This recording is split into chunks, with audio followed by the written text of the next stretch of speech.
ሰላም ፍቅር ጤና ይስጥልን ውድ የሀበጋር የክርክር መድረክ የቴሌቪዥን ፕሮግራም ታዳሚዎቻችን እንደምን አላችሁ ለዛሬም አዲስ ርዕሰ ጉዳይ ይዘን ቀርበናል ርዕሰ ጉዳዩን በማስተዋወቅ እንዲሁም ተከራካሪዎቹን በማስተዋወቅ እጀምራለሁ የኢትዮጵያ ኢንዱስትሪያላይዜሽን ለሰራተኛ መብት በቂ ጥበቃ ይሰጣል አይሰጥም በሚለው የክርክር ርዕሰ ጉዳይ ዙሪያ ክርክር የምናደርግ ይሆናል ተከራካሪዎቻችንም አቶ ቴድሮስ ሰማሃኝ በቂ ጥበቃ ይሰጣል ሲሉ አቶ ንጉሴ ነጋሽ በቂ ጥበቃ አይሰጥም ሲሉ ለክርክር ተሰይመዋል አቶ ቴድሮስ ሰማሃኝ የቀድሞ ዲፕሎማትና የሰው ኃይል አስተዳደር ስራ መሪ ናቸው አቶ ንጉሴ ነጋሽ የኮሙኒኬሽን እና የሰው ሀብት ልማት ባለሙያ ናቸው በዋናነት ክርክሩን የሚመጥኑ ተወዳዳሪዎች ናቸው አብራችሁን እንድትቆዩ የምጋብዛችሁ እኔ ጠበቃ አበባው አበበ ነኝ ሀበጋር በደበበ ኃይለ ገብርኤል የህግ ቢሮ ተዘጋጅቶ በአርቲስት ቴሌቪዥን ዘወትር ረቡዕ ከምሽቱ 3 ሰዓት ጀምሮ ወደ እናንተ ወደ ውድ ተመልካቾቻችን የሚደርስላችሁ በአይነቱ ለየት ያለ የክርክር መድረክ ፕሮግራማችን ነው የመጀመሪያውን ጥያቄ ለመጀመሪያው ተከራካሪያችን ለአቶ ቴድሮስ ሰማሃኝ በቂ ጥበቃ ይሰጣል ሲሉ ለክርክር ወደ ተሰየሙት ተከራካሪያችን አልፋለሁኝ የኢትዮጵያ ኢንዱስትሪያላይዜሽን ለሰራተኛ መብቶች በቂ ጥበቃ ይሰጣል ሲሉ ለክርክር ቀርበዋል ይህን አቋም የሚደግፍልዎት ምክንያትና ማስረጃ እንደው በዝርዝር ሊያነሱልን ቢችሉ ብዬ ጥያቄውን አነሳሁልዎት ኢንዱስትሪያላይዜሽን የኢትዮጵያ ሰራተኞችን መብቶች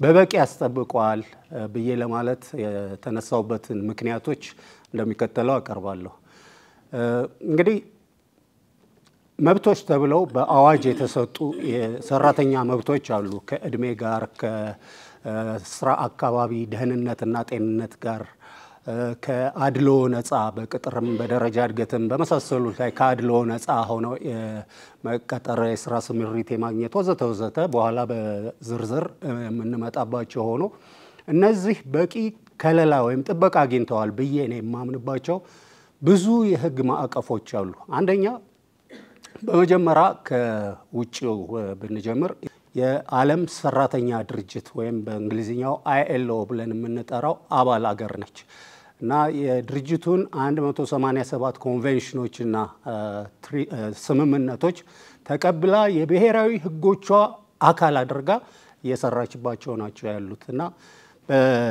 እነዚህ የILO ኮንቬንሽኖች ውስጥ 8 መሰረታዊ የሚባሉ የኮንቬንሽኑ አካላት አሉ እነዚህ 8ቱ የመሰረታዊ ኮንቬንሽኖች በነፃ የመደራጀት መብት የግዴታ ስራ ክልከላ የህፃናት ጉልበት ብዝበዛ የህብረት ስምምነት ድርድር የማድረግ ለኩል ስራ እኩል ክፍያ የማግኘት መብት የቅጥር አድሎን አለመፈጸም የግዳጅ ስራ ማስወገድ ዝቅተኛ የስራ ዕድሜን መወሰን ወዘተ የሚሉት ናቸው እነዚህን ኢትዮጵያ ተቀብላ የብሔራዊ ህጎቿ አካል አድርጋለች በህግ በኩል ክፍተት የለም ማለት ነው የኢትዮጵያ ህገ መንግስት በተለያዩ አንቀጾቹ የሰራተኛ መብቶችን የሚያስጠብቁ ድንጋጌዎችን ይዞ ነው ያለው ለምሳሌ ማንም ሰው የግዳጅ ስራ እንዲሰራ እንደማይገደድ የህገ መንግስቱ አንቀጽ 18 ህዝባር 3 ይደነግጋል የመሰብሰብ ሰላማዊ ሰልፍና ፊርማን የማሰባሰብ ወዘተ መብት በአንቀጽ 30 ላይ ተገልጿል የሴቶች መብት ሴቶች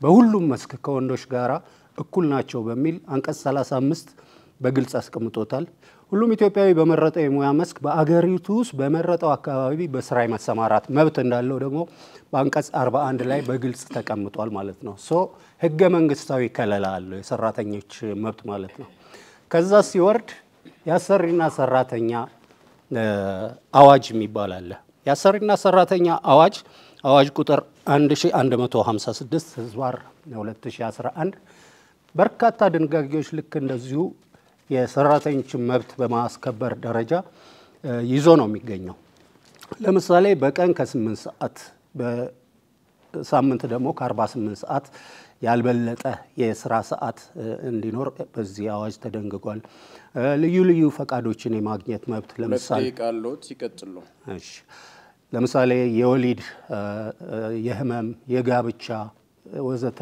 ፈቃዶች የማግኘት መብት በዚህ አዋጅ ውስጥ ተደንግጎ ነው የሚገኘው። የሰራተኛ ማህበርን ማቋቋም ይሄ በነፃ የመደራጀት እና የህብረት ስምምነት ድርድር ማድረግ እንደዚሁ በዚሁ አዋጅ ውስጥ በግልጽ ተቀምጦ ነው ያለው። ሌሎችም በርካታ የሰራተኛ መብቶች የአዋጅ ከለላ በዚህ በአሰሪና ሰራተኛ አዋጅ ከለላ ተሰጥቷል። ነገር ግን እነዚህ ሁሉ የህግ ማዕቀፎች ኖረው ተቋማት በመላእክት አይደለም የሚመሩት፣ በስራ መሪዎች በሰዎች ነው የሚመሩትና ግድፈት አይፈጽምም ማለት አይቻልም። ግድፈቶች ሊፈጽሙ ይችላሉ። ሆን ብሎ ሳይሆን ሆን ብሎም ወይም ደግሞ በስተትም ሊፈጸሙ ይችላሉ። የዛን ጊዜ ስተት መፈጸሙ አይደለም ትልቁ ቁም ነገር፣ ስህተቶቹን የሚያርሙ ተቋማት አሉ ወይ፣ በህግ የተደራጁ ተቋማት አሉ ወይ ብለን ያለን እንደሆነ በትክክል አሉ። ለምሳሌ በሰራተኛና ማህበራዊ ጉዳይ ሚኒስቴር በቀድሞ አጠራሩ ነው፣ በአሁኑ የስራና ክህሎት ሚኒስቴር የሚባል ይመስለኛል። በዛ መስሪያ ቤት ውስጥ አማራጭ ግጭት መፍቻ ስልቶች የሚባሉ አሉ። የኢንዱስትሪ ሰላም ዴስኮች አሉ። በዛ ኢንዱስትሪ ሰላም ዴስኮች ውስጥ ስህተት ወይንም የመብት መጣስ ሲያጋጥምና ሰራተኛ አቤት ብሎ ወደ እነዛ ዴስኮች በሚሄድበት ጊዜ አሰሪውን ጠርተው የማስማማት ዳኝነት የመስጠት አይደለም የማስማማት ስራ የሚሰሩ ዴስኮች አሉ። ይሄ አንዱ የሰራተኛ መብት ማስጠበቂያ ከለላ ነው። ከዚህ ካለፈና መስማማት ካልቻሉ ሰራተኛ ሄዶ በህግ ሊቲጌሽን በህግ የመክሰስ መብት አለው።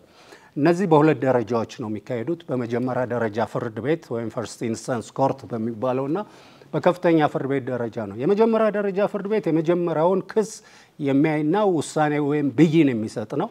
በዚህ ብይን ወይም ውሳኔ ያረካ አካል ወደ ከፍተኛ ፍርድ ቤት ሄዶ አቤት ማለት ይችላል። በኋላ ሐሳቤን ጨርሳለሁ። አመሰግናለሁ። ተመልካቾቻችን ተመልሰናል። አሁንም ለሁለተኛው ተከራካሪያችን ጥያቄ የማነሳ ይሆናል። በዋናነት እንግዲህ ኢንዱስትሪያላይዜሽን ለሰራተኛ መብቶች በቂ ጥበቃ አልሰጠም ሲሉ ነውና ለክርክር የቀረቡት። እንደው በቂ ጥበቃ ያልሰጠበትን ምክንያት ያነሱልናል። አንድ ሌላኛው ደግሞ ተከራካሪዎች እንዳነሱት አይኤልኦን ወይንም የዓለም የሥራ ድርጅትን በተመለከተ ኢትዮጵያ ፈርማለች። ህገ መንግስቱን በተመለከተ የአሰሪና ሰራተኛ ጉዳይ አዋጅን በተመለከተ አንስተዋል። እንዲሁም ደግሞ የሥራና ክህሎት ሚኒስቴር አማራጭ ግጭት መፍቻ ዘዴዎችንም በተመለከተ አንስተዋል። እነዚህ ሁሉ ነገሮች ለሰራተኞች በቂ ጥበቃ የሚሰጡ ሆነው አግኝቸዋለሁ ይላሉ እሳቸውና እንደው እርሶ እነዚህ ሁሉ የህግ ማዕቀፎች እያሉ ከዚህ አንፃር በቂ ጥበቃ አልተሰጠም ሲሉ ለክርክር የቀረቡበትስ አግባብ ምን ይመስላል የሚለውን ግልጽ ቢያደርጉልን። ይሄ የኢንዱስትሪያላይዜሽንን ኮንሰፕት በኢትዮጵያ ስንመለከት መንግስት ከሚሰጠው ወይ ደግሞ የኢንዱስትሪያላይዜሽን ፋይዳ ተብሎ ከሚታሰበው የጎላ ሚና አንፃር እዚሁ ላይ ብቻ ያተኮረ የሰራተኞች ያሰሪና ሰራተኛ ወይ የሰራተኞች መብት ህግ ሊኖራት ይገባ ነበረ የሚል እምነት አለኝ። እሱም መሆን ባይችል በአዋጅ ደረጃ ሌሎች እዚህ ኢንዱስትሪያላይዜሽን ላይ ብቻ ያተኮሩ መመሪያዎች፣ አዋጆች፣ ደንቦች ሊኖራት ይገባ ነበረ። ይሄ አንድ ከህግ አንፃር የሚታይ ክፍተት ነው ብዬ አምናለሁ። ሌላው እነዚህ ህጎች እንግዲህ ወደ ታች ሲወርዱ ወደ መሬት ሲወርዱ የጎላ ክፍተት አለባቸው። ይሄም ያው በተለያየ ጊዜ በተደረጉ ጥናቶችም የተረጋገጠ ነገር ነው ማለት ነው። ስለዚህ እነሱን ነጥቦች እስኪ አንዳንድ ለዚህ መከራከሪያ መነሻ የሆኑኝን አነሳለሁ። የመጀመሪያው የዝቅተኛ የደሞዝ መጠን መወሰን ያለመቻል ነው፣ ወስኖ ማስቀመጥ ያለመቻል ነው። ይሄ በኢንዱስትሪ ፓርኮች እና ፋብሪካዎች አካባቢ የሚሰሩ ሰራተኞች በጣም ዝቅተኛ የሚባል ደሞዝ ተከፋይ ናቸው። ዝቅተኝነቱም በዓለም አቀፍ ደረጃ በተቀመጠ ስታንዳርድ ሳይሆን በኢትዮጵያ ደረጃ ባለው የድህነት መጠንም ከወለል በታች ነው ዝቅተኝነቱ። ስለዚህ ይሄ ሰራተኞቹ ሁሉ ጊዜ የሚለወጡበት ኑሯቸውን የሚያሻሽሉበት ሁኔታ ወይም ተስፋ እንዳይኖራቸው እና በተመሳሳይ ሁኔታ ውስጥ ብቻ እንዲመላለሱ እና ለዘላቂ ድህነትና ማህበራዊ የበታችነት እንዲጋለጡ ተደርጓል። ለዚህ አንድ ተጨማሪ ሐሳብ በአንድ ወቅት እንደውም የኮንፌዴሬሽኑ ፕሬዚዳንት ካሳሁን ፎሎ ያነሱት በኢኮኖሚው ሂደት መሻሻሎች እንዳሉ ብናስተውልም የሰራተኞች ደሞዝ ግን ባለበት ቆሟል። ይህም ደግሞ ያው ሰራተኞቹ ያለውን የኑሮ ውድነት ለማሸነፍ ሁሉ ጊዜ የመፍጨርጨር ህይወት ውስጥ እንዲገቡ አድርጓቸዋል ብለው አስቀምጠዋል። እና ሌላው ለሰራተኞች በፋብሪካዎች በኢንዱስትሪዎች አካባቢ የሚከፈል ክፍያ አንደኛ መሰረታዊ ክፍያ የሚባል አለ። ሁለተኛ ደግሞ የአፈጻጸም ላይ የተመረኮዘ ክፍያ አለ። የአፈጻጸም ላይ የተመረኮዘ ክፍያ ሰራተኞች እንዴት እንደሚሰላ እንዴት ሪከርድ እንደሚደረግ ማለት ኃላፊዎች ስለሆነ ያንን ሪከርድ አድርገው የሚይዙት በምን መልክ እንደሚይዙትና በምን መልክ አስልተው እንደሚከፍሏቸው ራሱ ግንዛቤ የላቸውም። ይሄ በጥናት የተረጋገጠ ነው ማለት ነው። እዚቹ ጋር አንድ እግረ መንገድ አብሬ ማንሳት ምፈልገው አንድ ጊዜ በተደረገ ጥናት አንድ በመጀመሪያ ዲግሪ የተመረቀ ሰራተኛ 3 አመት የሥራ ልምድ ያለው 3000 ብር ደሞዝ ይከፈለዋል እና ይሄ ደሞዝ ኑሮውን መኖር የሚያስችለው አይደለም። ስለዚህ ያን ጊዜ ለጥናት ለሚሰሩት ሰው ለዘላለም ታከለ የሚባሉ አንድ ጥናት አጥኒ ፐብሊሽ የተደረገ ጥናት ነው። እኛ የምናገኘው ገቢ ከምናወጣው ወጪ ጋር የተመጣጠነ አይደለም። ስለዚህ ገቢያችን ወጫችን ከገቢያችን ያመዘነ ነው የሚል ምላሽ ሰጥቷል በቃለ ምልልስ ጊዜ። እሺ እና ይሄ ያ የመጀመሪያውን የደሞዝ መጠን ሴት ባለማድረግ ሰራተኛው መብት ሊከበር እንዳልቻለ የሚያሳይ ነው። ሌላው የትርፍ ሰዓት የሥራ ሰዓት ነው። የሥራ ሰዓት እንግዲህ በህጎቻው ተደንግጎ ተቀምጧል። ነገር ግን የኑሮ ሁኔታን ለማሸነፍ ሰራተኞች በጣም የረዘመ የሥራ ሰዓትን ይሰራሉ፣ ቅዳሜና እሁድን ጨምሮ ማለት ነው። የደከመ የሥራ ሁኔታ ላይ የዋለ ሰውነትን ለተጨማሪ ድካም አጋልጠው ነው። ይሄ ማለት የቤተሰባቸውን ጊዜና የራሳቸውን ጤንነት ራሱ መስዋዕት አድርገው ነው ይሄንን የሚያደርጉት። አንዳንድ ጊዜ የትርፍ ሰዓት ስራ ላይ ማስገደድ አለ። ህግ አያስገድድም፣ ነገር ግን አሰሪዎች አስገድደው እንዲሰሩ የሚያደርጉበትም ሁኔታ አለ ማለት ነው። ስለዚህ ይሄ ከትርፍ ስራ ሰዓት ከተደነገገው ውጪ የሰራተኞችን መብት የሚጋፋ ነው ማለት ነው። ይሄንን በተመለከተ አንዴ በተደረገ ጥናት 80% የሚሆኑ ኢንተርቪው ቃለ ምልልስ ወይ ደግሞ ጥናቱ ላይ የተሳተፉ ሰራተኞች የሥራ ሰዓት የትርፍ ሰዓት ክፍያ የሚመዘገበው በምን መልክ እንደሚመዘገብ በምን መልክ ተሰልቶ ክፍያ እንደሚከፈላቸው ራሱ አያውቁም። ማለት የግንዛቤ ፈጠራ ችግርም አለ ማለት ነው። ስለዚህ ይሄ በዛ ምክንያት እነሱም ማስከበር የሚችሉት መብቶቻቸውን ማስከበር አልቻሉም እና በዚህ ምክንያት ያው የሰራተኞቹ መብት ይጣሳል ማለት ነው። ሌላው አግላይነት ያለ መኖር ነው። እንግዲህ በዚህ በዓለም አቀፍ የሰብአዊ መብቶች ድንጋጌ ውስጥ ከተቀመጡት አንዱ አግላይነት አለ መኖር ነው። ነገር ግን በፓርኮች ወይ ደግሞ በፋብሪካዎች አካባቢ የሚቀጠሩ ሰራተኞች አንደኛ ቅጥር በሚፈጸምበት ጊዜ አግላይነት ይስተዋላል። ይሄ ማለት ምንድነው? ወጥነት ባለው መንገድ አይደለም። ይሄ ኢንፎርማል ማለት ይሄ ኢመደበኛ በሆነ መንገድ ነው ቅጥሮች የሚፈጸሙት። ሁለተኛ እድገቶች ደግሞ በፋብሪካዎቹ ውስጥ በታቀደ መንገድ ጊዜ ጠብቀው አይደለም የሚደረጉት። በሆነ ጊዜ የሆኑ ሰራተኞችን ድጋፍ በሚያደርግ ወይ ደግሞ ወደዛ ባጋደለ መንገድ ነው።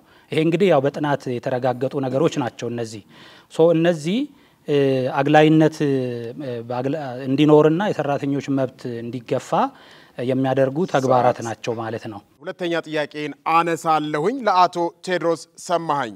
ለሰላምና ለኑሮ ውድነት መፍትሄ እንሻለን በሚል ርዕስ ሰላማዊ ሰልፍ የማድረግ መብታቸው የተከለከለበትን አግባብ ስናይ አንድ አይኤልኦ ያስቀመጠውን መስፈርት እንደ ሀገር አልተገበርነውም። ሁለት እንደገና ህገ መንግስቱ የሰጠውንም እንደ ሰራተኛ መተግበር ካልቻለን ህግ መውጣቱ ብቻ መፍትሄ ሊያስብል ወይ በቂ ጥበቃ አለ ሊያስብል ይችላል ነው? ያፈጻጸም ችግር ነው? ከዓለም የሥራ ድርጅት ኮንቬንሽኖች ጋር በተያያዘ ኢትዮጵያ ዝቅተኛ የክፍያ ወለል የላትም ወይ? አዎ የላትም። ትክክል ነው። ይህ ማለት ግን ሳይኖራት ይቀጥላል ማለት አይደለም። እኔ መረጃ አለኝ። አንደኛ የአሰሪና ሰራተኛ አዋጅ ላይ ዌጅ ቦርድ የሚባል ነገር እንደሚቋቋም በግልጽ ሰፍሯል። 2011 የወጣው የአሰሪና ሰራተኛ አዋጅ ላይ የዌጅ ቦርድ እንደሚቋቋም ለዚህም እንቅስቃሴ ተጀምሯል። በነገራችሁ ላይ ምናልባት የሰራተኛ ማህበር ከኮንፌዴሬሽን ተወካዮች ያውቁታል ብዬ አስባለሁ። በእነሱም ግፊት ጭምር ነው ይሄ ዌጅ ቦርድ እንዲቋቋም ጥረት ወይም እንቅስቃሴ ላይ ያለው ማለት ነው። ያ ማለት እስከዚህ ደቂቃ ድረስ ዝቅተኛ የክፍያ ወለልን ኢትዮጵያ አልመሰረተችም። ይሄ ድክመት ነው። ምንም በግልጽ የምቀበለው ነገር ነው። ድክመት ነው። ምክንያቱም የክፍያ ልዩነትን ከድርጅት ስለሚፈጠር ማለት ነው። ነገር ግን አሁን የዝቅተኛ ክፍያ መጠን አለመወሰኑ ይሄን ያክል ኢንዱስትሪ ሊያናጋ ወይንም ደግሞ የሰራተኛ መብት ጥሷል በሚባል ደረጃ ምክንያቱም ክፍያ እኮ የሰራተኛ መብቶች አንዷ እኮ ፓርት ነች። በጣም ብዙ የሰራተኞች መብቶች እኮ አሉ። የመደራጀት ነፃነት አለ። ዝቅተኛ የመቀጠሪያ እድሜ የሚባል አለ 18 ዓመት። በግዳጅ ስራ ያለ መስራት መብት አለ። የህፃናት ጉልበት ብዝበዛ የሚባል እነዚህ ሁሉ መብቶች ናቸው። ክፍያ አንዷ የሰራተኛ መብት ነች። ኢንዱስትሪያላይዜሽን አካባቢ ላሉ ሰራተኞች ግን ዋና ጉዳያቸው ክፍያ ነው። ተቀጥረው በሚሰሩበት ጊዜ ማለት ነው። ስለዚህ ዋናውን አስኳሉን ጉዳይ ነው ማለት ነው። ላይና ታች በመሆን ማግኘት ያለባቸውን ሳያገኙ እየቀሩ መብታቸው እየተጣሰ ያለው ማለት ነው። ኦኬ ክፍያን ማሳነስ አይደለም። በነገራችሁ ላይ ክፍያ ላይ ብቻ እንዳናተኩር ነው። የሰራተኛ መብት ሲባል በጣም ሰፊ ነው። ስለዚህ ክፍያ ከዋናዎቹ አንዱ ነው። ትክክል ነው። ቀበላለሁ ተከራካሪ ያሉት። ምናልባት አያይዘውም ለእኩል ስራ እኩል ክፍያ የሚለው የኮንቬንሽኑ መሰረታዊ ዓላማ አይደለም ወይ? እንደ ሀገር ይሄኛውን አለመቀበላችን በራሱ ኮንቬንሽኑን ሙሉ በሆነ ሁኔታ ተቀብለነዋል ወይ ተግብረነዋል ሊያስብል ይችላል ወይ የምትለዋንም ቢያዩልን። አዎ ለእኩል ስራ እኩል ክፍያ የሚባለው በተቋም ደረጃ እኔ እስከማውቀው ድረስ ማለት ነው በመንግስትም በግልም ድርጅቶች ሰርቻለሁና በተቋም ደረጃ ለእኩል ስራ እኩል ክፍያ አይጣስም፣ አልተጣሰም። ለምሳሌ እንበልና የጥበቃ ሰራተኛ ልንቀጥር ብንፈልግ የስራ ልምዱና ትምህርት ችሎታው ተመሳሳይ ሆኖ ወጥቶ ያለ በሁለት የተለያየ ደሞዝ የሚቀጠርበት አግባብ የለም። ነገር ግን ተቋምን ከተቋም ጋር አነጻጽረን ስናየው በደንብ መክፈል የሚችሉ ተቋማት አሉ። የገንዘብ አቅማቸው ጠንካራ የሆነ በመካከለኛ ደረጃ መክፈል የሚችሉ አሉ። ዝቅተኛ ክፍያ መጠን። ስለዚህ ዘበኛ እነዚህ ሶስት አቅም ያላቸው ተቋማት ሲቀጥሩ በተለያየ ደሞዝ ይቀጥራሉ ካላቸው የገንዘብ አቅም አቆያ። ግን የኛ ጥያቄ ምንድነው? በሀገር አቀፍ ደረጃ ዝቅተኛ የደሞዝ ወለል የሚባል ሴት መደረግን ይደግፋሉ እርሶ? ደግፋለሁ። እንቅስቃሴም ተጀምሯል እንዳልኳችሁ። ግን አንድ ጥናት አሁን እንደሚያሳየው አሁን ያሉት ተቋማት ውስጥ ተመሳሳይ ክፍያ ለተመሳሳይ ስራ አለ የሚለውን ግን አያሳይም። ንጋቱ የሚባል አጥኒ በተግባር መሬት ላይ ያለውን አጥንቶ ባገኘው ውጤት ለተመሳሳይ ስራ የተለያየ ክፍያ እንደሚፈጸም ፓርኮች አካባቢ በተለይ ፋብሪካዎች ጋር አረጋግጧል ይሄን በጥናት። ስለዚህ ተመሳሳይ ክፍያ አለ ማለት አንችልም። ከዚህ ተነስተን ኢትዮጵያ ውስጥ ዝቅተኛ ክፍያ በአዋጅ ደረጃ በዌጅ ቦርድ ደረጃ አልወጣም እንጂ ኢንዱስትሪያል ፓርኮች 13 ኢንዱስትሪያል ፓርኮች አሏት ኢትዮጵያ። ዝቅተኛ ክፍያ እነሱ ጋር ተደንግጓል አለ።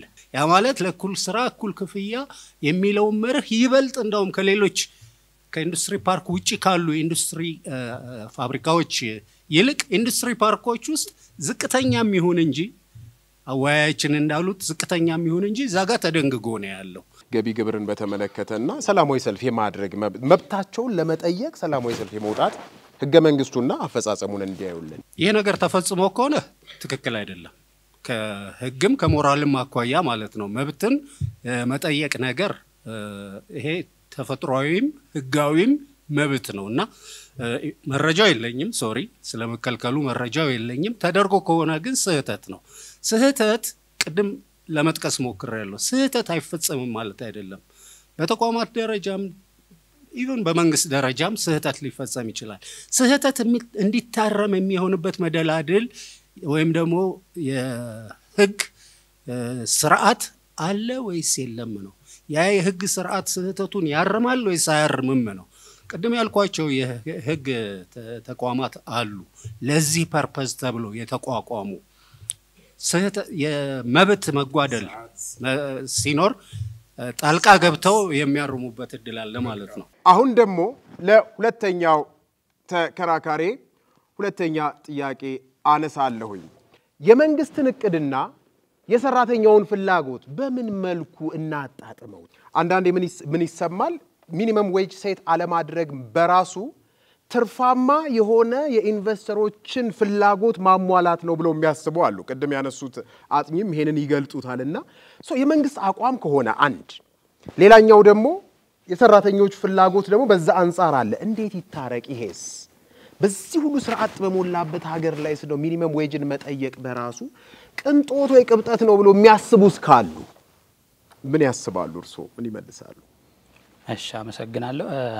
ከዚህ ከዝቅተኛ ክፍያ ወለል ማስቀመጥ አለመስቀመጥ ኢንቨስተሮችን እንደ መሳቢያ መንገድ ተደርጎ አብሮ የሚነሳ ከሆነ አክቹሊ ያው ሌሎች ከዚህ ጋር ታሳቢ የሚደረጉ ነገሮች አሉ። ኢንቨስተሮችን ለመሳብ እዚህ ጋር ተጨማሪ የስራ እድሎችን መፍጠር እና ብዙ ሰዎች የስራ እድል እንዲያገኙ ማድረግ ከዚህ ጋር ተያይዘው የሚታዩ ነገሮች ናቸው። ነገር ግን እነዚህ ነገሮች በሙሉ የሰራተኞችን መብት አሳልፎ በመስጠት መሆን የለባቸውም የሚል እምነት አለኝ። ኢንዱስትሪያላይዜሽን ፖሊሲያችን የተቀዳው በዋናነት ሩቅ ምስራቅ አካባቢ ካሉት አንዱ ለምሳሌ ከኮሪያ እና ከመሳሰሉት ሀገሮች ነው።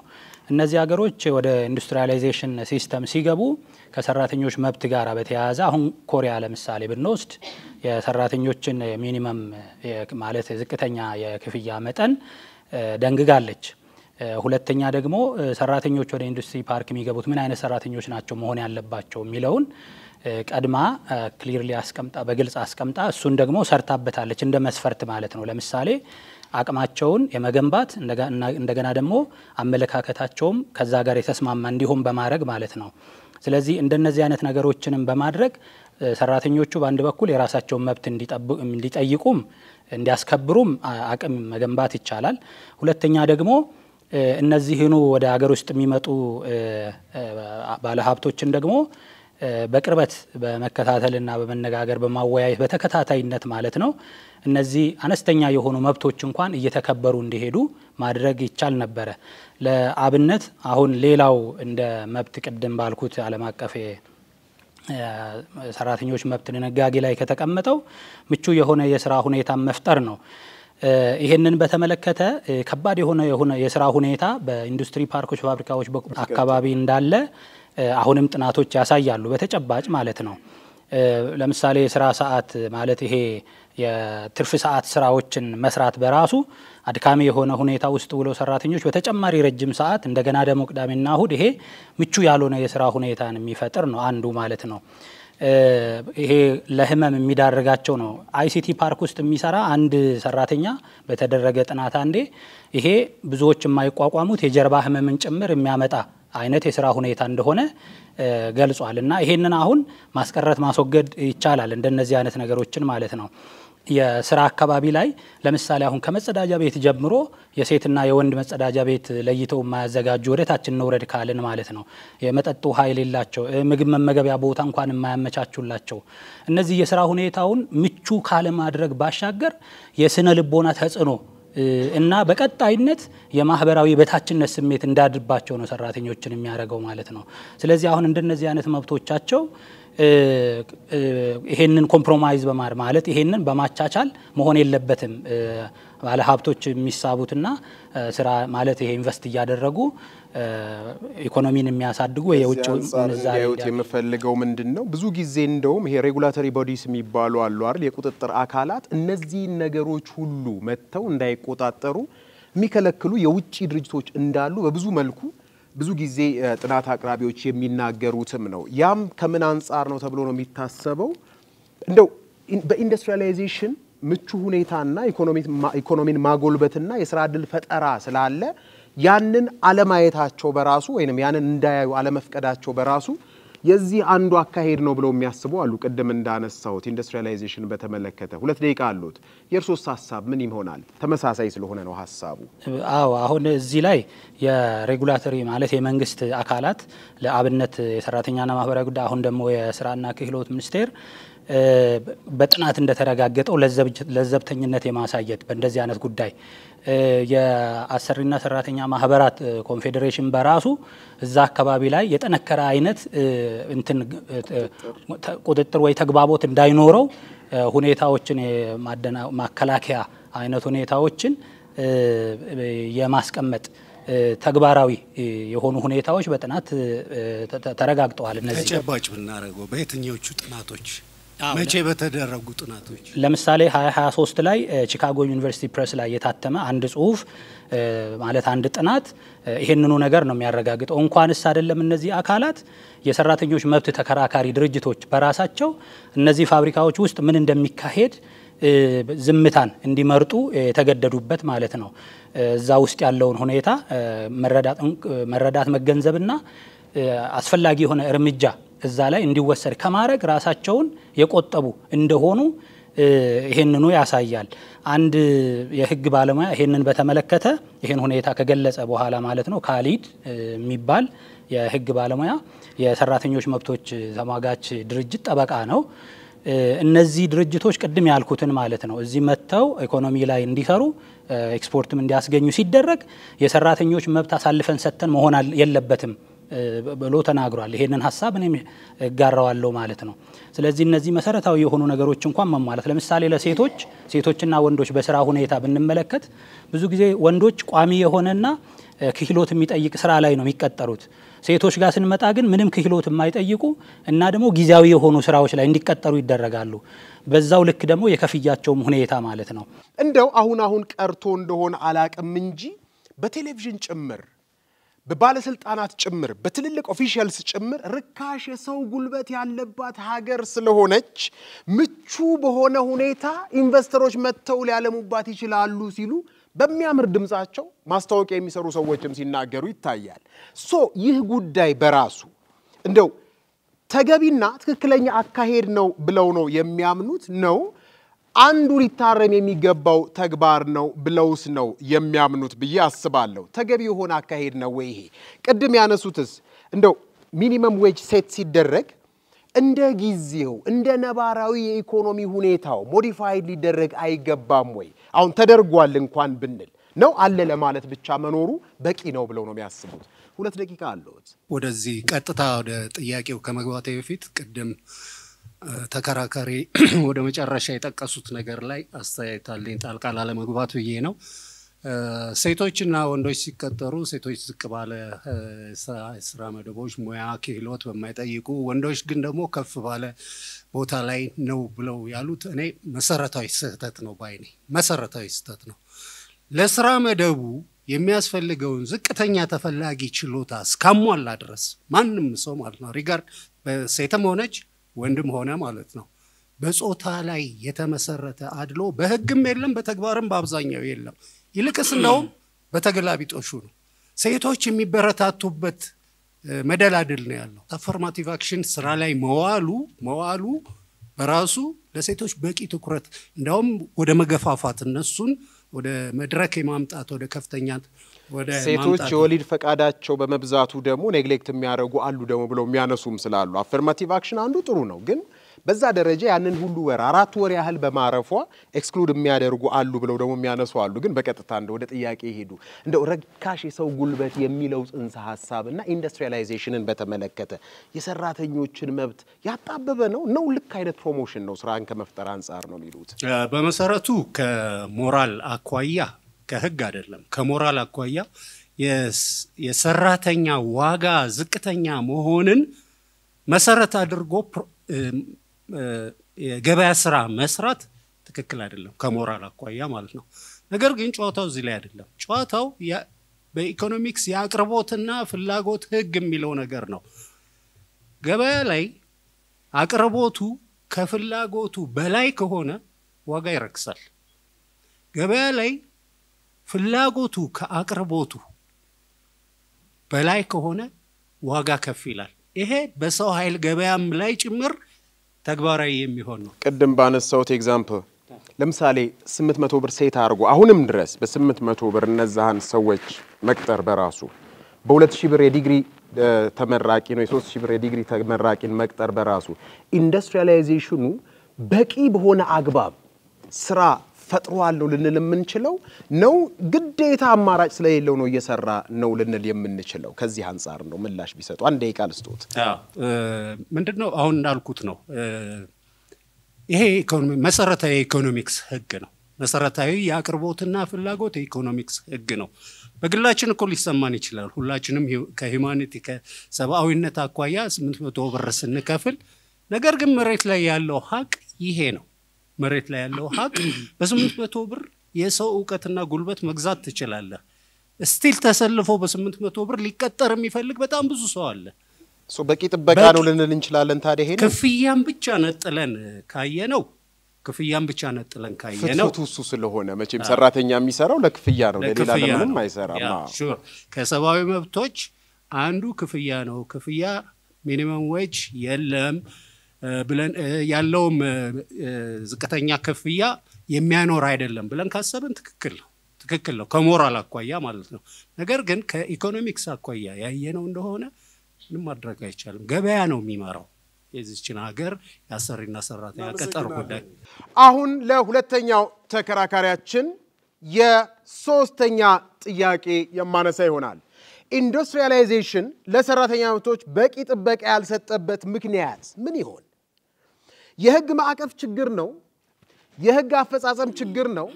የተቋማት ችግር ነው የመንግስት ቁርጠኝነት ነው የመንግስት ዓላማና ግብ ስለሆነ ነው ኢንዱስትሪያላይዜሽንን በዛ ደረጃ በኢንዱስትሪያላይዜሽን ኢኮኖሚውን ማጎልበት ምንድነው ብለው ያስባሉ መፍትሄም እንደው ሸንቆጥ ያደርጉን እንግዲህ ከሚከታተለው ይሄን ከሚቆጣጠረው አካል ከመንግስት አንግል እንደ ምክንያት የሚነሳውን ነገር ስንመለከት በነጻነት የውጪ ባለ ሀብቶችን እዚህ ጋር ለመሳብና እዚህ ኢንቨስት በማድረግ ኢኮኖሚው ላይ እንደዚሁም ደግሞ የውጭ ምንዛሬ ግኝቱ ላይ ራሳቸውን አስተዋጽኦ እንዲያበረክቱ ሰፊ መደላድል ለመፍጠር ነው ነገር ግን ይሄ መሰረታዊ የሆኑ የሰራተኞችን መብት ጭምር በመጣስ መሆን የለበትም የሚል እምነት አለኝ ቅድም ሲነሳ የነበረው አሁን ለምሳሌ ይሄንን ኢንዱስትሪያላይዜሽን ሊያንቀሳቅሱ ውጤት ላይ ሊያደርሱ የሚችሉት ሞተሮች የሰው ኃይል ነው ሞተሩ ማለት ነው ነገር ግን ይሄንን የሰውን ኃይል ወደ ጎን የተወ ወይ ደግሞ ወደ ኋላ ያስቀረ ተጠቃሚ ያላደረገ ኢንዱስትሪያላይዜሽን የት ሊደርስ ይችላል ለምን ሞተሮቹ እነሱ ናቸው የሰው ኃይል ነው እዛ ጋር ያለው ማለት ነው ዞሮ ስለዚህ መሰረታዊ መብቶቻቸው በዛ ልክ ተከብረው መሆን መቻል አለበት የመደራጀት መብት ከዚህ ጋር ተያይዞ ብናነሳ አሁን ፋብሪካዎች አካባቢ ለምሳሌ በተለይ ኢንዱስትሪ ፓርኮች ውስጥ ማለት ነው ይሄ በጣም የማይፈቀድ በተለይ ቀደም ባለው ጊዜ ማለት ነው እና ይሄን መደራጀት በራሱ የኢንዱስትሪ ሰላምን እንደማናጋት የሚወሰድበት እና እንደዚህ የሚደራጁ ወይ ደግሞ እነሱን የሚመሩ ከስራ ኃላፊነት የሚወርዱ የሚዘዋወሩ ወይ የሚባረሩም ሊሆን ይችላል ይሄንን መብት ለመጠየቅ የሚመሩ አካላት ማለት ነው ነገር ግን በሌላ ጎን ደግሞ አሁን ከዛ ከኢንዱስትሪ ፓርክ ወጣ ብለን ስናይ ደግሞ አሁን ከዛ ውጪ ያሉ ለምሳሌ እንደ ኮምቦልቻ እንደ ቴክስታይል ፋብሪካ በተወሰነ ደረጃ ይሄን የመደራጀት መብት ይፈቅዳሉ ስለዚህ ይሄ ቢያንስ መሰረታዊ መብቶቻቸውን ሰራተኞች ተደራጅተው እንዲያስከብሩ የሚያደርግ ሁኔታን ስለሚፈጥር ይሄ አንዱ መብታቸውን የሚገፋ ነው በማይፈቀድበት ጊዜ ማለት ነው 300,000 አንድ ጥናት እንደሚያሳየው 300,000 ሰራተኛ ባለበት በሰራተኛ ማህበራት የተወከሉት 20,000 አካባቢ ይሄ ማለት ከመቶ 7% የሚሆኑት ናቸው ተወክለው የነበሩት ማለት ነው በቀደም ሲል በተሰራ ጥናት ማለት ነው ስለዚህ እዚህ ላይ ይሄ የባለ ሀብቶችን እድል ለማስፋትና መሰረት መደላድሎችን ጥሩ መደላድል ከመስጠት አንፃር ተብሎ የሰራተኛው መብት ሙሉ በሙሉ ወይ ደግሞ በአመዛኙ በሚባል ደረጃ መሰረታዊ መብቶችም ጭምር መጣስ የለባቸውም የሚል እምነት አለኝ እዚህ ጋር አሁን ደግሞ ከናንተ ከውድ ታዳሚያን የሚነሱ አራት ጥያቄዎችን ምላሽ የሚሰጡበት ጊዜ ነው የሚሆነው አሁን ጥያቄውን እንድታነሱ እድል ሰጣለሁ የጥቅም ጥበቃ ሲባል ደሞዝ ነው ደሞዝ ምግብ ይገዛለታል የቤት ኪራይ ይከፍልለታል ወዘተርፈ የሚያገኘው ገንዘብ ዳቦ ለመግዛት አያስችለውም አሁን ባለንበት ሁኔታ በትክክልም በአስማት የምኖር ህዝብ ነው ያለው ይመስለኛል አይደለም ፕሮዳክሽን ላይ ያሉት አይታሰብም በጣም ዝቅተኛ ክፍያቸው ሌሎች ሰርቪስ ላይ አንዳንድ ፋይናንስ ተቋማት ላይ ያሉትን ሰራተኞች እንኳን ስንመለከት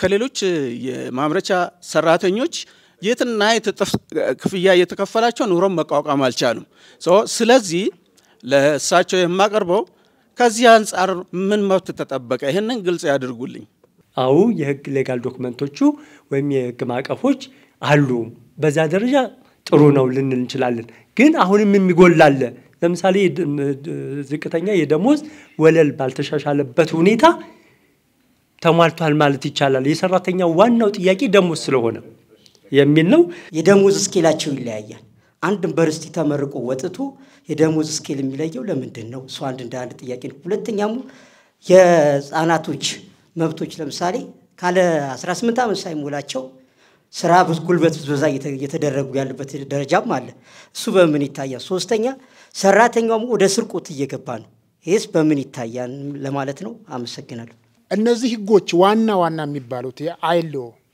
ህገ መንግስታችን ላይ የአዋጁ 1156/2011 ለሰራተኞች የትርፍ ሰዓትን በተመለከተ የደሞዝን በተመለከተ ሚኒመም ዌጅን ባይሆንም ሌሎች ደግሞ የትርፍ ሰዓትና የሥራ ሰዓትን በተመለከተ በግልጽ አስቀምጦታል እነዚህ ነገሮች ባሉበት የአፈጻጸም ችግር ነው ብሎ ቢያነሱ አይሻልም ወይ የአፈጻጸም ችግር ነው እንጂ በቂ ጥበቃ አልተደረገም ብለን ኮንክሉድ የምናረግ ከሆነ እነዚህ ህጎች የሉም ወደመል ስለሚወስደን የአፈጻጸም ችግሮች ደግሞ የድርጅቶቹ ነው የሚሆኑትና እንደ ሀገር ግን በቂ ጥበቃ አልተደረገላቸውም ብለን መደምደም እንችላለን ወይ የሚለው ነው አመሰግናለሁ አብዛኛውን ጊዜ ሰራተኛ የሥራ ቅጥር እንኳን ውል በሚሞላበት ጊዜ ጆብ ዲስክሪፕሽን ወይም የሥራ መዘርዝር ጠይቆ የሚወስድ የተወሰነ ሰው ነው እና ብዙ ጊዜ ስራ ላይ ችግር ሲገጥመው ነው ህጉ ምን ይላል ወደሚለው የሚሄደውና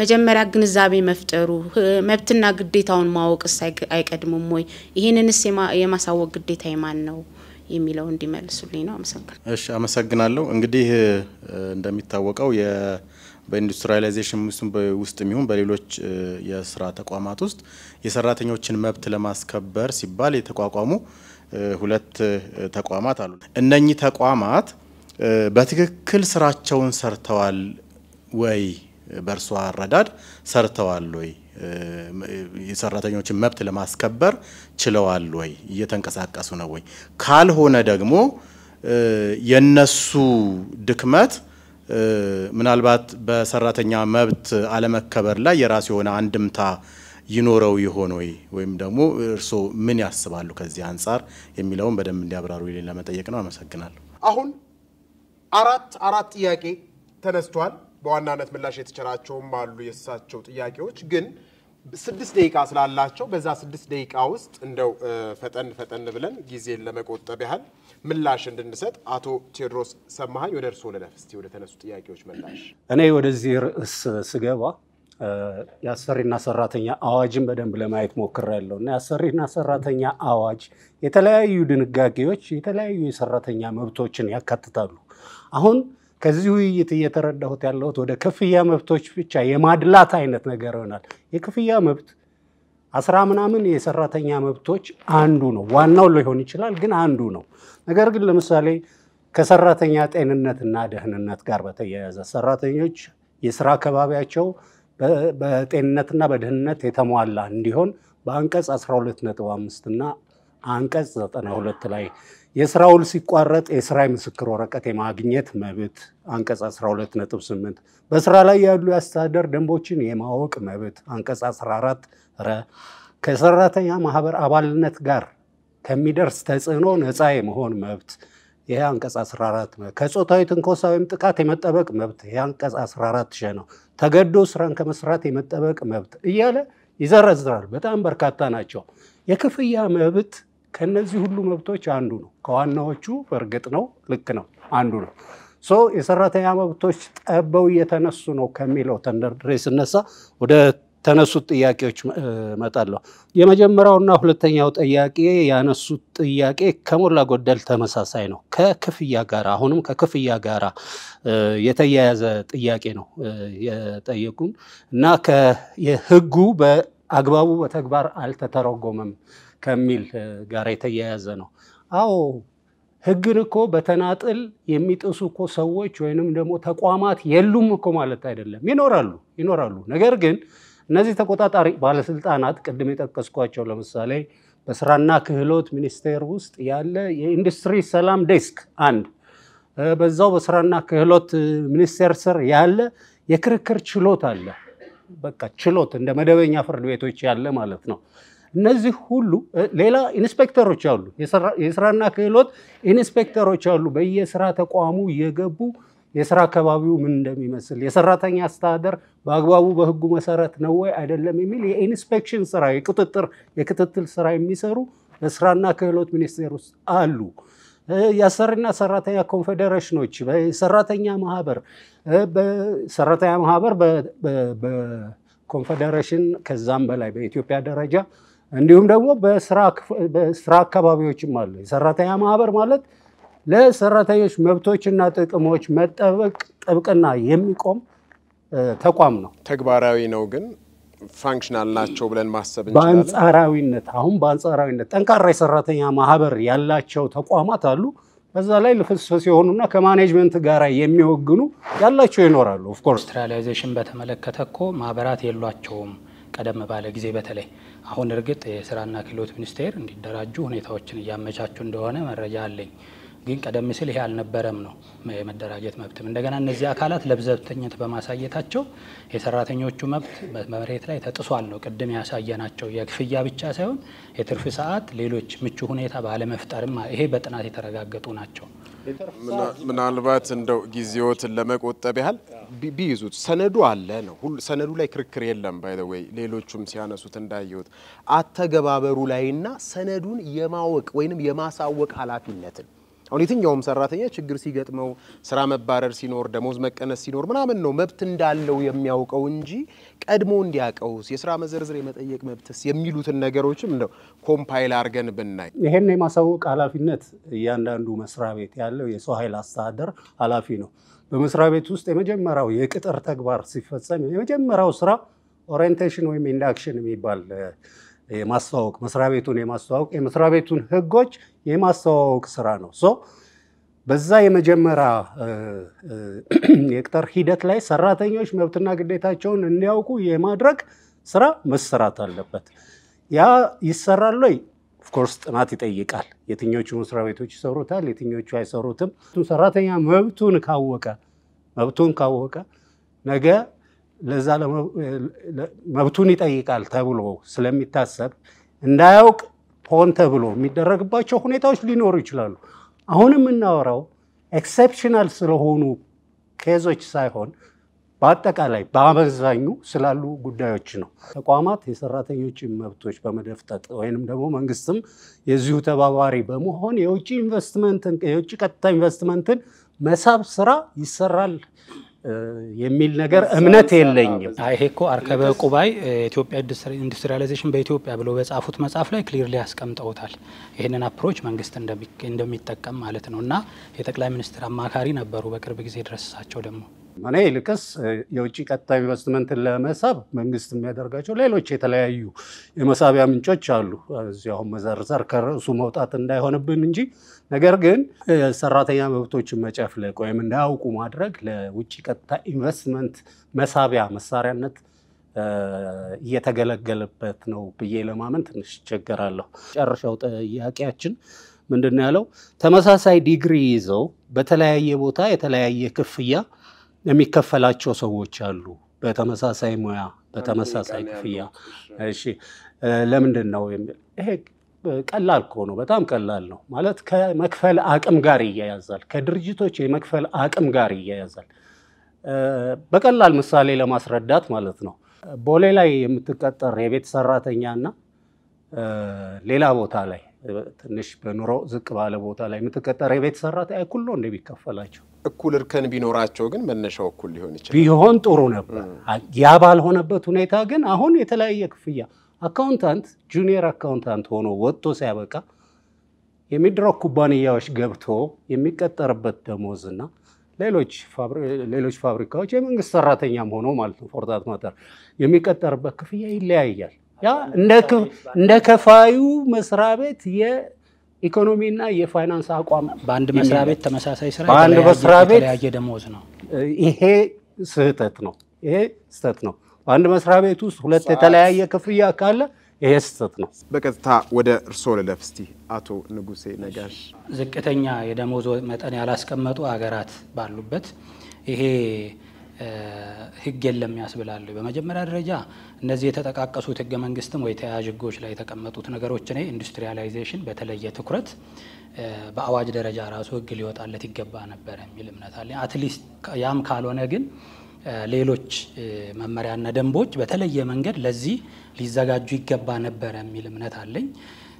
ሁለተኛ ነገር ይሄ ህግ ተጥሷል የሚለው ጭብጥ ወዴት ነው የሚወስደን? ከዚህ ጋር በተያያዘ ኮሪያ ለምሳሌ ይሄ የኢንዱስትሪያላይዜሽን ኮንሰፕት የተወሰደባት ይሄንን ሚኒመም ዌጅ አስቀምጣለች። ትንሽ የታችኛው የክፍያ ወለል የሚለውን ማለት ነው። ሌሎች አፍሪካ ሀገራትም ውስጥ በተመሳሳይ ማለት ነው። ስለዚህ ይሄ መሆን ባለመቻሉ የሰራተኞች መብት በተለይ ከክፍያ ጋር በተያያዘ በተጨባጭ ተጥሷል ነው ጭብጡ ማለት ነው እዚህ ላይ የሚነሳው። በዛ መንገድ እንዲረዱ ሌላው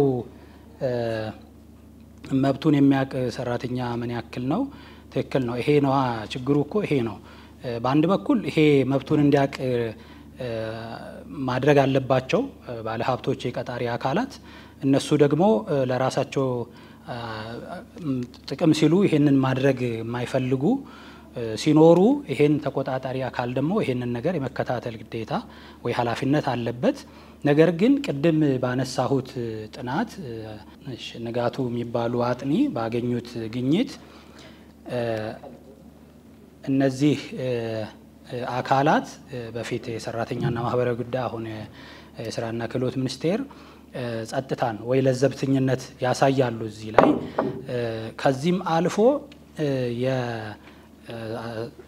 የሰራተኛ ማህበራት ኮንፌዴሬሽንም ጭምር እዛ ጋር የሚጠበቅበትን የጎላ ሚና እንዳይጫወት የሚጫወትበት ሁኔታ አይመቻችለትም ብሎ ያው በጥናቱ መደምደሚያ ላይ ደርሶበታል አስቀምጧል ማለት ነው። እና ከዚህም አልፎ የሰራተኛ መብቶች ላይ የሚሰሩ ህግ ተቋማት ራሱ ወደ ተቋማቱ ውስጥ ገብተው ምን እንደሚካሄድ እየተረዱና አስፈላጊው እርምጃ እንዲወሰድ የማስተካከያ እርምጃ እንዲወሰድ እያደረጉ አይደለም ተብሎ ያው በጥናት ተረጋግጧል ይሄ ማለት ነው።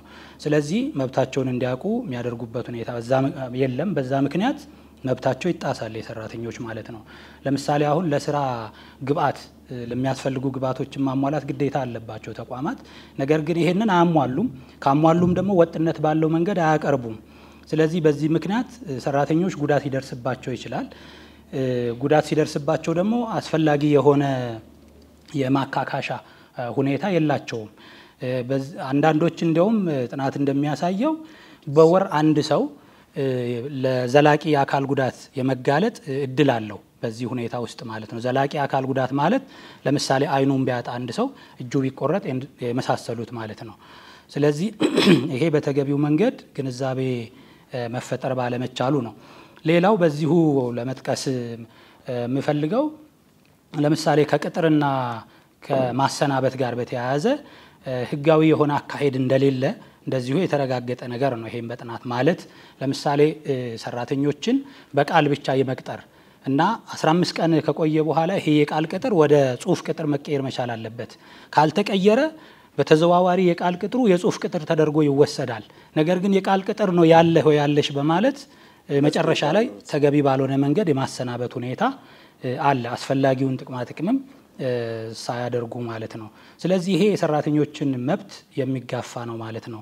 አንድ የአበባ ምርት ላይ የሚሰሩ ተቋማት ድርጅት ላይ በተሰራ ጥናት አበባውን በማምረት ሂደት የሚጠቀሙት ኬሚካል የሴቶች ጡት ውስጥ ገብቶ እንደሚከማች እና እሱ ደግሞ ህፃናትን በሚያጠቡበት ጊዜ ህፃናትን እናቶችንም ጭምር የሚጎዳ እንደሆነ በጥናት ተገኝቷል። ይሄ ነገር ግን ይሄንን ግንዛቤ ለሰራተኞቹ ቀድሞ ፋብሪካዎቹ አልፈጠሩላቸውም። እንግዲህ ቅድም እንደተባለው ወይ በማወቅ ወይ ባለማወቅ ነው ብሎ ማለፍ አይቻልም ይሄንን ለነገሩ። ስለዚህ በእንደነዚህ አይነት ሁኔታ ያው መብታቸው ይገፈፋል ማለት ነው ወይ ይጣሳል። ሰራተኛ ማህበራት ቅድም መጨረሻ ላይ የተነሳው እኔም መጀመሪያ ላይ ብየዋለሁ ተገቢው መንገድ ሚናቸውን እየተጫወቱ አይደለም እነሱ ማለት ነው። እዚህ ላይ ግን አሁን በኢንዱስትሪ ፓርኮች አካባቢ የመደራጀት በተለይ ከመደራጀት ጋር ተያይዞ የሰራተኛና ማህበራዊ የስራና ክህሎት ሚኒስቴር ይሄንን ሁኔታ እያመቻቸ ወደ መደራጀት እየገቡ እንደሆነ መረጃ አለኝ ማለት ነው። አመሰግናለሁ። ሶስት ደቂቃ አላቸው። በ3 ደቂቃ ውስጥ ሀሳባችሁን ሸብ አድርጋችሁ ማጠቃለያ ስጡን። ያው የኔ አቋም የኢትዮጵያ ኢንዱስትሪያላይዜሽን የሰራተኞችን መብት አስጠብቋል ከሚል ነው። ለዚህ 2 ዋና ዋና ምክንያቶች አለኝ። አንደኛ በቂ የሆነ የውጭም የሀገር ውስጥም የህግ ማዕቀፍ አለ። መብቱን ለማስጠበቅ ከለላ ለመስጠት የተቋቋመ አይኤልኦ አባል መሆናችን እንደተጠበቀ ሆኖ የአይኤልኦ ኮንቬንሽኖችን መቀበላችንና የህጋችን አካል አድርገን መውሰዳችን እንደተጠበቀ ሆኖ በሀገር ውስጥ ህገ መንግስቱ ውስጥ ተካተው ያሉ የተለያዩ ድንጋጌዎችም የሰራተኛ መብቶችን በተለያየ መንገድ የህፃናት መብቶች፣ የሴቶች መብቶች ወዘተ በሚል በሚያስጠብቅ ሁኔታ ተካቷል። ህገ መንግስት ደግሞ የሁሉም ህጎቻችን የበላይ ነው። እሱን ተንተርሶ ወደ ታች ስንወርድ የአሰሪና ሰራተኛ ጉዳይ አዋጅ አለ። የአሰሪና ሰራተኛ ጉዳይ አዋጅ አንድ ሰራተኛ በውል ላይ ተመስርቶ ስራ ከቀጣሪ ድርጅት ጋር ሲያደርግ ጀምሮ ያሉት መብቶች እስከ ስንብት ድረስ ያሉት መብቶች በዝርዝር ወደ 17 ቦታዎች ላይ ተጠቅሰዋል። በህግ ደረጃ እንዲህ ነው። ነገር ግን ህጉ እንደተጠበቀ ሆኖ ብዙዎች እንዳነሱት ተከራካሪም እንዳነሱት አፈጻጸም ላይ ስተት አለ በተወሰነ ደረጃ አለ። ጥናት ይሰራበት አይሰራበት እርግጠኛ አይደለሁም አለ። ነገር ግን በአፈጻጸምም ቢሆን ጥሰት ሲደረግ ያንን የሚቆጣጠሩ ያንን የሚከታተሉ በህግ የተቋቋሙ ተቋማት አሉ። በመስሪያ ቤት ውስጥ ያየን እንደሆነ በብዙ መስሪያ ቤቶች ውስጥ የሰራተኛ ማህበራት የሚባሉ አሉ። የሰራተኛ ማህበራት በዋናነት አዋጁን ተከትለው የሀገር ውስጥ ህጎችን ተከትለው የሰራተኛ መብቶች እና ጥቅሞች አለመጣሳቸውን መከታተል ነው። ሰራተኛ ወደ በክስም ይሁን በሌላ መንገድ ወደ ፍርድ አካላት በሚሄድ ጊዜ እሱን ወክለው የመከራከርም ጭምር ዓላማና አቅም ያላቸው ናቸው። ከሰራተኛ ማህበራት ስንወጣና ወደ ውጪ በምንወጣ ጊዜ የስራና ክህሎት ሚኒስቴር እናገኛለን። ስራና ክህሎት ሚኒስቴር 2 አደረጃጀቶች አሉ። አንዱ የማስማማት ሚና ያለው የኢንዱስትሪ ሰላም ዴስክ አለ። ያ ሰራተኞች ከሰው መብት ተጣሰ ብለው ከሰው ወደዛ በሚሄዱበት ጊዜ አሰሪዎችን የሚመለከታቸው የአሰሪ ኃላፊዎችን በመጋበዝ የማስማማት ስራ የሚሰራ ነው። ኢምፖዝ የማድረግ ወይም የመጫን ስልጣን የለውም። ነገር ግን እዛው ስራና ክህሎት ሚኒስቴር ውስጥ የፍርድ ቤት መሰል አቅምና ስልጣን ያለው እንደ የመጀመሪያ ደረጃ ፍርድ ቤት ያክል ስልጣን ያለው አካል አለ። ኦኬ ያ የዳኝነት ስራ ይሰራል። የዳኝነት ስራ ይሰራል። ቅር ያለው ሰው ካለ ወጥቶ ወደ መደበኛ ፍርድ ቤት ከፍተኛ ፍርድ ቤት ሄዶ አቤቱታውን የማቅረብ መብት አለው። በእነዚህ ሁሉ የህግ ማዕቀፎች ውስጥ የሰራተኛ መብቶች በአመዛኙ ተጠብቀዋል የሚል እምነት ነው ያለኝ። አመሰግናለሁ። ወደ እርስዎ ልለፍ በቀጥታ። እሺ ከህግ አንጻር መንግስት ይሄ የኢንዱስትሪያላይዜሽንን ጉዳይ በተመለከተ ያለውን ህግ በተለየ ትኩረት ማየት እና መስራት አለበት እዛ ላይ ብዬ አስባለሁ። ከዛ ባሻገር እነዚህ እዚህ ላይ የሚሰሩ አካላት ተቆጣጣሪ አካላት አሁን በተለይ የሰራተኛና ክህሎት ሚኒስቴር በተለየ ትኩረት የሚጠበቅበትን ኃላፊነት ህጉን መነሻ በማድረግ መወጣት መቻል አለበት የሚል እምነት አለኝ። እንደዚሁም ደግሞ የህግ ስርዓት ለምሳሌ የሰራተኞች መብት በሚጣስበት ጊዜ ሰራተኞች መብታቸውን ለመጠየቅ በሚንቀሳቀሱበት ጊዜ ያለው የህግ ስርዓት በትክክልም ተግባራዊ መሆን መቻል አለበት። ያንን በሚያስጠብቅ ደረጃ መጠናከር መቻል አለበት። ሌላው ይሄ ለሚመለከታቸው ለሰራተኛ ማህበራት ኮንፌዴሬሽን ለምሳሌ የሰራተኛ መብቶች ተሟጋች ኢንዱስትሪ ፓርኮች አካባቢ በተለየ በደንብ በቅርበት ሁኔታዎችን እንዲያዩ እንዲከታተሉ ያሉ ክፍተቶች ላይ አስፈላጊውን የእርምት እርምጃ እንዲወሰድ ግብዓት እንዲሰጡ ሁኔታዎችን ማመቻቸት መቻል አለበት መንግስት። እነሱም የራሳቸውን የጎላ ሚና መጫወት አለባቸው ብዬ አምናለሁ። ይሄ ሲሆን ቅድም ያነሳናቸው መሰረታዊ ችግሮች ላይ ለምሳሌ የዝቅተኛ የደሞዝ መነሻ መጠንን የመጣል ወይ ደግሞ የመወሰን በጋራ በሚመለከታቸው አካላት ጋር ማለት ነው በተደነገገው የሥራ ሰዓት መሰረት ሰራተኞች ስራዎቻቸውን እንዲሰሩ የማድረግ ሁኔታ እንዲኖር በሰራተኛ መካከል ደግሞ አድሏዊነት እንዳይኖር በተጨባጭ ማለት ነው እንዲሰራበት እና ምቹ የሥራ ሁኔታ ለሰራተኞች እንዲፈጠር ቢያንስ መሰረታዊ የሆኑ ማሟላት ያለባቸውን መብቶች ቀጣሪዎች ወይ ባለሀብቶች እንዲያሟሉ በቅርበት የመከታተል ገፋ ካለ አስገዳጅ ሁኔታም ከድርድርና ከንግግር ባሻገር ማለት ነው። ከዛ ባሻገር ግን የሰራተኞች መብት በተጠናከረ መንገድ እንዲከበር መደራጀት መብት እንደዚሁ እንዲከበርላቸው ቅድም እንዳነሳሁት አሁን እየተጀመረ ያለው በተለይ ኢንዱስትሪ ፓርኮች አካባቢ ማለት ነው እና ሰራተኞች በህጉ መሰረት የመቀጠር የመስራት የመልቀቅ መብት እንዲኖራቸው የሰራተኞች መብት ባለሀብቶችን በመሳብ ሳቢያ ተላልፎ መሰጠት የለበትም የሚል እምነት አለኝ። አመሰግናለሁ። ውድ ታዳሚያን ሁለት ሐሳቦች አሉ። የትኛው ሐሳብ ነው ገዢ ሐሳብ የሆነው ለናንተ? የኢትዮጵያ ኢንዱስትሪያላይዜሽን ለሰራተኞች መብት በቂ ጥበቃ ይሰጣል ሲሉ አቶ ቴዎድሮስ ሰማሃኝ ክርክራቸውን ምክንያታቸውን ከናንተ ለተነሱ ጥያቄ ምላሻቸውን ሰጥተዋልና የሳቸውን ሐሳብ የምትደግፉቱ በዚህ በአረንጓዴው ካርድ ትወከሉልናላችሁ።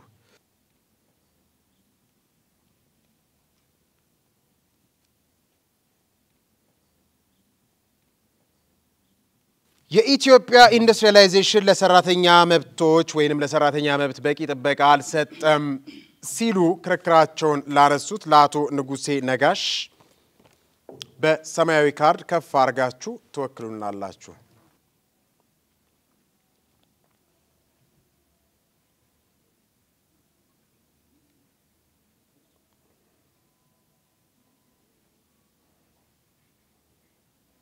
ሐሳብ አልያዝኩም የምትሉቱ ካላችሁ በዚህ በነጩ ካርድ ትወከሉልናላችሁ።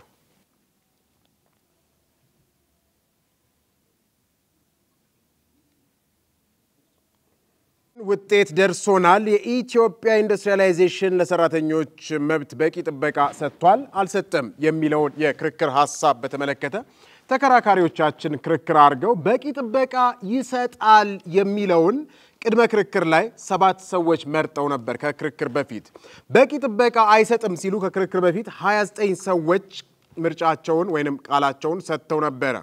ሐሳብ አልያዝኩም ያሉ 25 ነበሩ። ከክርክር በኋላ ድረ ክርክር በኋላ ማለት ነው በቂ ጥበቃ ይሰጣል ሲሉ የነበሩት 7 ነበሩ። በቂ ጥበቃ ይሰጣል ያሉት ከክርክር በኋላ 4 ሆነዋል። በቂ ጥበቃ አይሰጥም ሲሉ 29 የነበሩት ከክርክር በፊት ከክርክር በኋላ በቂ ጥበቃ አይሰጥም ሲሉ 53 ሆነዋል። ሐሳብ አልያዝኩም ያሉት 25 የነበሩት ከክርክር በፊት ከክርክር በኋላ 4 ብቻ ሆነዋል።